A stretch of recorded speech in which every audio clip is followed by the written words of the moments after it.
मी आहे शीतल लाड आणि तुम्ही पाहू शकता मी आज आली आहे आंगणेवाडी इथे भराडी देवी मंदिराच्या इथे। महाशिवरात्रीच्या अगोदर जत्रा होऊन गेलेली होती आणि तेव्हा आम्ही इथे आलो होतो।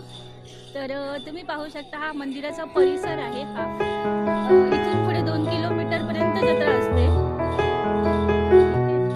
आता हा आहे मंदिर परिसर, हा मेन एंट्रन्स आहे। हा आहे मेन एंट्रन्स। इथून तुम्ही आतमध्ये इथून या मेन एंट्रन्स मधून तुम्ही आतमध्ये येता, ठीक आहे। आणि हे इथून असं पुढे हे मंदिर आहे। इथून तुम्हाला आतमध्ये एंट्री आहे, ठीक आहे। आणि हा आहे त्या मंदिराचा एक छोटीशी प्रतिकृती त्यांनी बनवून ठेवलेली आहे। ते तुम्ही पाहू शकता, ही एक छोटीशी प्रतिकृती आहे मंदिराची।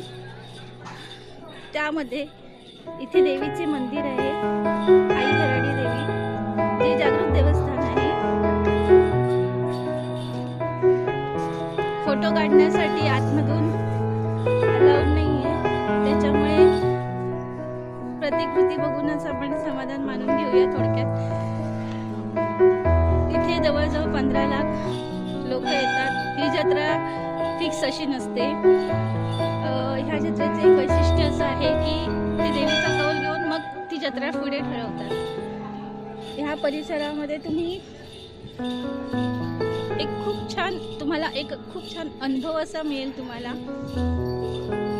जागृत देवस्थान असल्यामुळे लोकांची अशी मान्यता आहे की ते कुठेही जरी तुम्ही असाल, तिकडनं तुम्ही धावा केलात तरी तुमचं जे काही नवस वगैरे असेल ते पूर्ण होतं। दुसरी गोष्ट, ह्या कालावधीमध्ये जेव्हा उत्सवाचे दिवस असतात त्या कालावधीमध्ये तुम्हाला ओटी वगैरे नवस वगैरे काय भरू शकता येत नाही। ते तिथे त्यावेळी अलाउड नसतं। तुम्ही बाकीच्या दिवसांमध्ये ओटी नवस वगैरे काही द्यायचं असेल तर देऊ शकता। ही आहे थोडक्यात माहिती आंगणेवाडी भराडी देवी मंदिराची।